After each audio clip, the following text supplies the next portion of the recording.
Hello guys, welcome back to this channel. Guys, इस video में हम लोग बात करने जा रहे हैं रिलायंस होम फाइनेंस लिमिटेड से।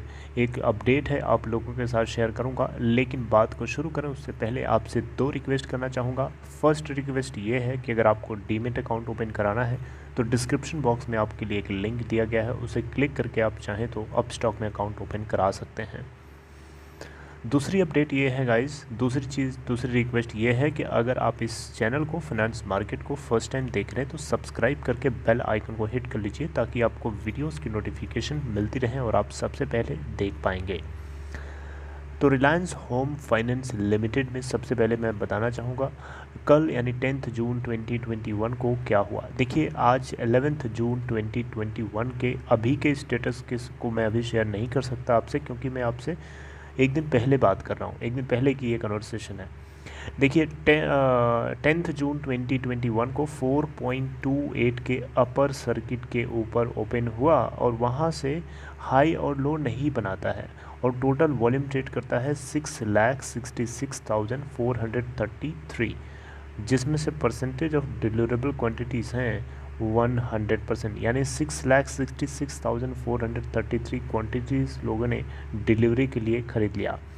4.90% का अपर सर्किट यहाँ लगा हुआ है। 207.61 करोड़ इसकी मार्केट कैप है।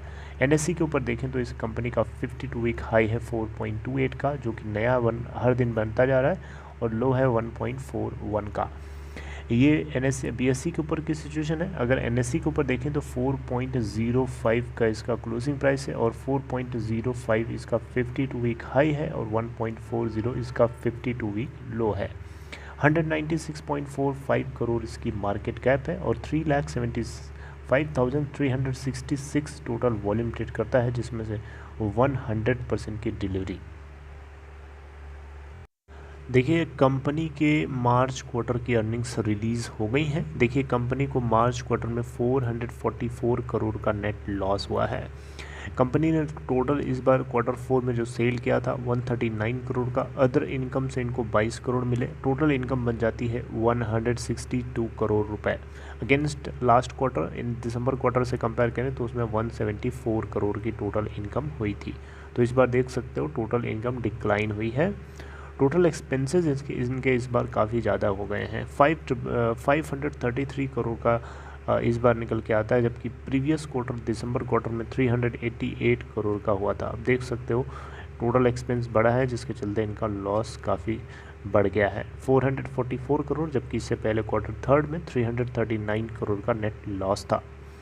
राइट, मैं आपसे यहाँ पे इसके फाइनेंशियल डिस्कस करने के लिए नहीं यहाँ मैं आपसे बात कर रहा हूँ इस कंपनी से जुड़ी हुई एक लेटेस्ट अपडेट, जो कि काफ़ी ज़्यादा अच्छी हो सकती है आपकी समझ के लिए, सुनने के लिए, और हकीकत में भी अच्छी हो सकती है, क्योंकि उसका हम प्रैक्टिकली अगर देखेंगे तो उसका इम्पैक्ट डेफिनेटली हमें इसके स्टॉक प्राइस में अभी होता हुआ दिखाई दे रहा है। लास्ट के कई ट्रेडिंग सेशंस हैं, आप देख सकते हैं। लास्ट के आप चाहे 5 दिन का ग्राफ देखिए, चाहे 1 महीने का ग्राफ देखिए, इसके अंदर लगातार आपको एक अप स्टेयर्स जैसी सिचुएशन देखने को मिल रही है।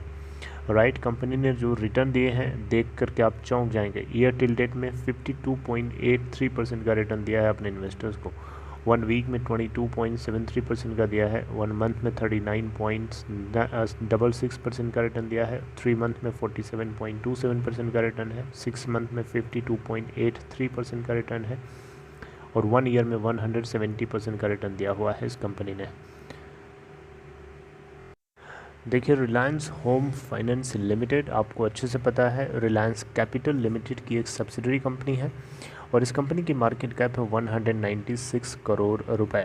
देखिए, यहाँ पे क्या है कि इस कंपनी को यानी रिलायंस होम फाइनेंस लिमिटेड को एक्वायर करने के लिए जो लेंडर्स हैं, यानी जो बैंक्स हैं जिन्होंने इस कंपनी को लोन दिया है, वो बैंक्स एक से ज़्यादा हो सकते हैं।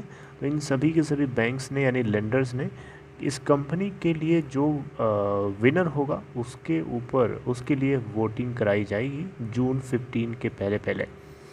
एक्चुअली में यहाँ पे अगर आप देखें तो बैंक ऑफ बड़ौदा जो है इस बैंक के कमेटी ऑफ क्रेडिटर्स को लीड कर रहा है, यानी जो लेंडर्स हैं इस बैंक के उन सभी को लीड कर रहा है और छोटे मोटे बैंक्स जो हैं इसके पीछे लगे हुए हैं। यानी इनका साथ दे रहे हैं। तो आप देख सकते हो बैंक ऑफ बड़ौदा जो है अपने को लेंडर्स के साथ में मिल करके जो हाईएस्ट बिडर होगा उसको वोट किया जाएगा ऑन जून 15, ऑन और बिफोर जून 15। देखिए ये काम जो है 31 मई 2021 से स्टार्ट हुआ और 15 जून तक ख़त्म हो जाएगा, राइट। और यहाँ पे जो पार्टीज़ हैं मैं आपसे नाम लेना चाहूँगा, जैसे ग्लोबल फंड ARES SSG, जिसमें asset care and reconstruction enterprise limited भी जुड़ा हुआ है। इसके अलावा Autham infrastructure and investment limited है, जो कि एक डोमेस्टिक NBFC कंपनी है, यानी नॉन बैंकिंग फाइनेंशियल कंपनी है। इसके अलावा तीसरा है एवेन्यू कैपिटल एंड आरसेल, ठीक है।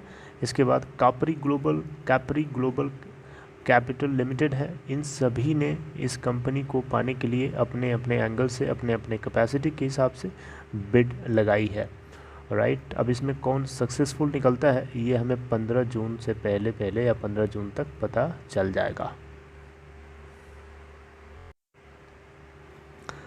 यहाँ पे एक अच्छी बात ये है गाइस कि रिलायंस होम फाइनेंस लिमिटेड को नेशनल कंपनी लॉ ट्रिब्यूनल के अंदर लेके नहीं जाया गया है। यानी यहाँ पे एक अच्छी बात ये है कि जो इस कंपनी के लेंडर्स हैं, जिसमें BOB यानी बैंक ऑफ बड़ौदा लीड करता है, इन सभी ने रिज़र्व बैंक ऑफ इंडिया के ICA फ्रेमवर्क को यूज़ करके इस कंपनी के कर्जे को उतारने के लिए पूरी कोशिश कर रहे हैं।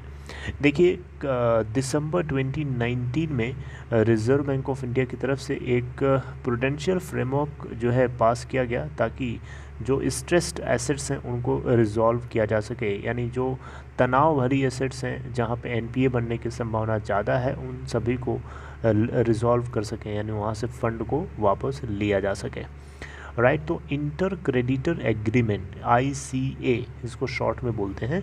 इसमें क्या होता है कि किसी भी कंपनी को, या ये लॉ क्या कहता है, ये लॉ बोलता है कि कोई भी कंपनी, नेशनल कंपनी, कोई भी बैंक किसी भी कंपनी को NCLT के अंदर लेके जाने, एडमिशन कराने से पहले ICA फ्रेमवर्क से उसको कोशिश करनी चाहिए रिजॉल्व कराने की। अगर वो ICA फ्रेमवर्क से रिजॉल्व हो जाता है कंपनी के बिज़नेस को फंक्शनल रखते हुए, तो फिर बहुत अच्छी बात है, राइट।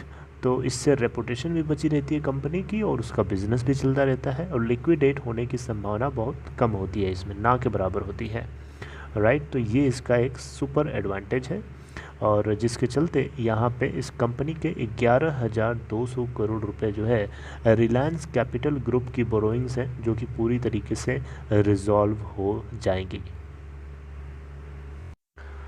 राइट। तो ये है रिलायंस होम फाइनेंस लिमिटेड को लेकर के एक अपडेट, और इसीलिए आप इसके अंदर लास्ट के कई दिनों से देख रहे हैं एक अपर सर्किट लगातार हिट हो रहा है, यानी नया 52 वीक हाई हर दिन क्रिएट हो रहा है यहाँ पे। इसके पीछे की यही सबसे बड़ी खबर थी। I hope you like this information, guys. If you like this content, please give a thumbs up. If you are interested to open Demat account, there's a link in description box. Check there, and see you next time updating something next. Till then, take care. Goodbye.